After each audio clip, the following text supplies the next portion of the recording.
अस्सलाम वालेकुम, my name is Faisal Chaudhary. आप देख रहे हैं कार मेंटेनेंस। आज का मेरा टॉपिक, काफ़ी मुझे कमेंट्स आ रहे थे, काफ़ी मैसेज आ रहे थे कि जो नए लोग हैं तो वो ये चीज़ पूछना चाहते हैं कि इंजन के ऊपर कितने सेंसर लगाए जाते हैं। जो मिसाल के तौर पे करोला या यारस या करोला कोई पुराने मॉडल है, 8 9 10 मॉडल की गाड़ियों में, या आप नॉर्मल सा बता दें कि टोयोटा गाड़ी में कितने सेंसर जो ज़्यादा इस्तेमाल होते हैं, जो ज़्यादा हर गाड़ी में इस्तेमाल किए जाते हैं। तो वो सेंसर के बारे में थोड़ा सा आप हमें बता दें कि हर गाड़ी में तकरीबन कितने सेंसर आते हैं, किस किस नाम के होते हैं, क्या क्या काम होता है। तो इंशाल्लाह कोशिश करूंगा इस वीडियो में आपको इसके बारे में मुकम्मल इन्फॉर्मेशन प्रोवाइड कर सकूं। सबसे पहले जो दोस्त आपने चैनल को सब्सक्राइब नहीं किया वो प्लीज़ चैनल को सब्सक्राइब कर लें और बेल आइकन को प्लीज़ प्रेस कर लीजिएगा ताकि नई आने वाली नोटिफिकेशन आपको जल्द से जल्द मिल जाए।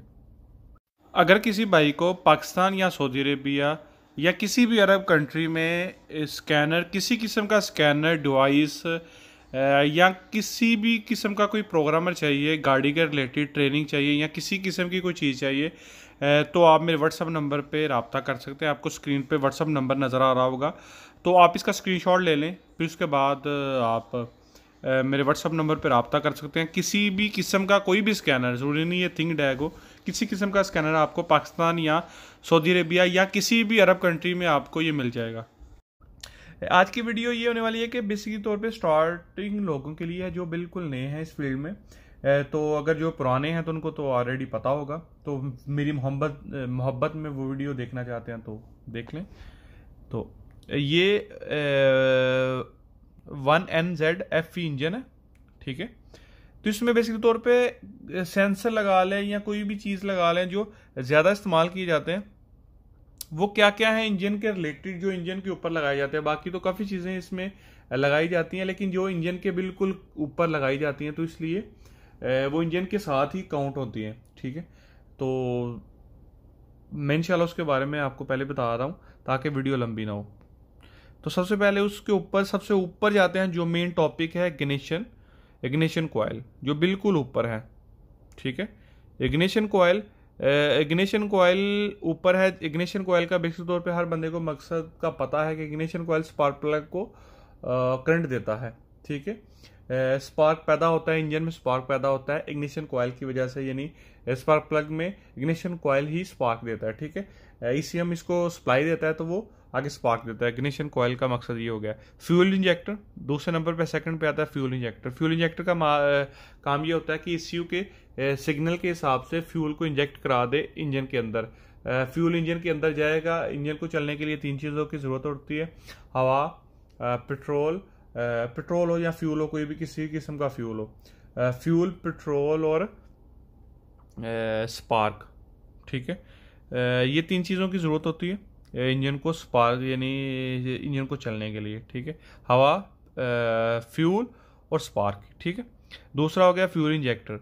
फ्यूल को इंजन के अंदर इंजेक्ट कराने के लिए एक मतलब डिवाइस या सेंसर या कुछ भी आप लगा सकते हैं अपने हिसाब से, कंपोनेंट कह सकते हैं। तो वो कंपोनेंट लगाया जाता है जिससे वो ECM इसको फ्यूल को अंदर इंजेक्ट कराता है। कितनी स्पीड से चाहिए, क्या करता है वो ECM इसको कंट्रोल करता है। ये 2 चीज़ें हो गई। तीसरे नंबर पे हो गया cam timing oil control valve assembly. ये बेसिकली तौर पे इंजन के ऊपर टाइमिंग, मिसाल के तौर पे ECU को बताता रहता है कि इंजन के आगे जो टाइमिंग, इंजन का मतलब टाइमिंग बेल्ट है उसके ऊपर कितना ऑयल जा रहा है। इसमें बेसिकली तौर पे टाइमिंग बेल्ट नहीं होता, इसमें चेन होता है। मेरे मुंह से वो टाइमिंग बेल्ट निकल गया। टाइमिंग चेन होता है, उसमें ऑयल कितनी स्पीड से जा रहा है, क्या हो रहा है, उस हिसाब से वो हेड के ऊपर कितना मतलब ऑयल जा रहा है, ऑयल की सर्कुलेशन ऊपर की तरफ कितनी है, वो उस हिसाब से वो हर चीज़ को मैनेज करके ECM को बता रहा होता है, ठीक है।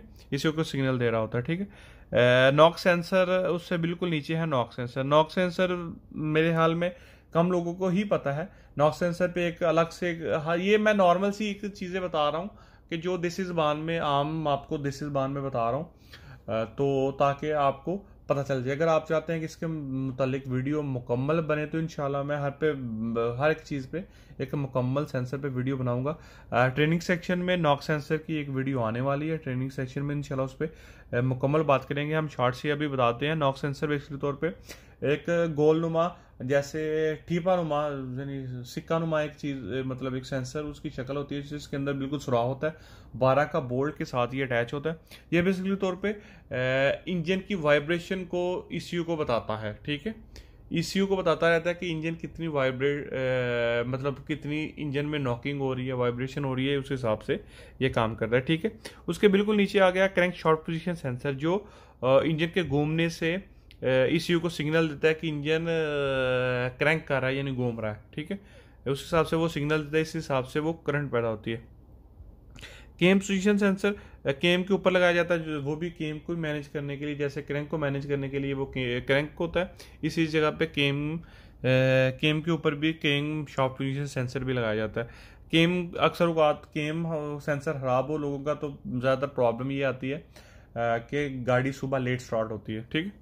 अक्सर औकात तो ज़्यादा लोगों, चलो मेरे माइंड में आया था ये बताना चाहिए तो मैंने बता दिया, ताकि आपके माइंड में कभी इंसान कोई चीज़ बता रहा होता है तो माइंड में फट से कोई चीज़ आ जाती है, तो मैं बता रहा हूँ। अगर करोला वगैरह में कभी ऐसा प्रॉब्लम आए आपके सामने कि गाड़ी लेट स्टार्ट हो रही है, कोई प्रॉब्लम कर रही है, सुबह के टाइम में ठंडी गाड़ी लेट स्टार्ट हो रही है, तो आप चेक करें कहीं केम सेंसर का तो कोड नहीं करा। अगर केम सेंसर का कोड है तो केम सेंसर फ़ौरन ही चेंज करें, या उसकी वायरिंग का मसला हो तो वायरिंग चेंज करें, ठीक है। उसके बाद engine control temperature, coolant temperature, जो बेसिक तौर पे ये होता है कि ये दो चीज़ों के लिए काम करता है, एक फैन को चलाने के लिए और उसके बाद दूसरी चीज़ ये होती है कि अंदर गेज को काम करने के लिए। लेकिन ये एक ही सेंसर काम करता है क्योंकि ECU सबको ऑपरेट करा रहा होता है, तो ये सिग्नल ECU को देता है, ECU फिर फैन को भी ऑपरेट कराता है और मीटर को भी बताता रहता है कि कितनी इसमें वो कितनी हीट अप है, इंजन कितना हीट अप है, ठीक है। उसके बाद आ गया एयर फ्यूल रेशियो सेंसर 1, इसकी हम बाद में बात करते हैं, इसमें थोड़ा सा कन्फ्यूजन है, मैं आपको बाद में बताता हूँ। क्योंकि आगे आ गया थ्रॉटल बॉडी आपको सबको ही पता है। थ्रॉटल बॉडी पाकिस्तान में इसका ये नाम है थ्रॉटल बॉडी, जो हर बंदा ट्यूनिंग करता है उसको पता है कि थ्रॉटल बॉडी इंजन के ऊपर लगाई जाती है, जो आपके एक्सीलरेटर पैडल के साथ मूव करती है, जिससे हवा की इनटेक होती है, ये थ्रॉटल बॉडी होगी। उसके बाद अब एयर फ्यूल रेशियो सेंसर, आपको एक चीज़ बता दूं कि ऑक्सीजन सेंसर को ही ये एयर फ्यूल रेशियो सेंसर ही बोला जाता है, लेकिन कुछ जगह पे अलग अलग नाम, हर चीज़ के अलग अलग नाम होते हैं, तो इसलिए मैंने बोला था मैं लास्ट में बताता हूँ। फ्यूल मतलब कोई भी चीज़ आपको बताए कि फ्यूल, एयर और फ्यूल का रेशियो को बताने की एक चीज़ होती है कि मिसाल के तौर पे ऑक्सीजन सेंसर, हम लोग अभी कुछ टाइम से इसका ऑक्सीजन सेंसर नाम आ गया, पहले एयर और फ्यूल रेशियो ही सेंसर बोला जाता था, कि बेसिकली तो इसलिए बोला जाता था क्योंकि आपको पता है इससे ही पता चलता है कि एयर कितनी जा रही है इंजन के अंदर और फ्यूल कितना जा रहा है, इस हिसाब से हम इसका अंदाज़ा करते हैं। SUBC से इसकी रीडिंग लेके उसको कम ज़्यादा करता रहता है, ठीक है।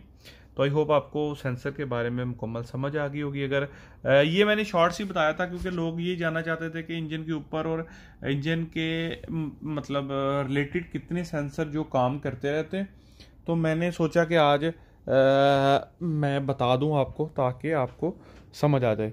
तो ये होप आपको समझ आई होगी, तो अगर समझ आई है तो प्लीज़ चैनल को लाइक करें, नए हैं तो चैनल को सब्सक्राइब करें। थैंक यू, अल्लाह हाफिज़।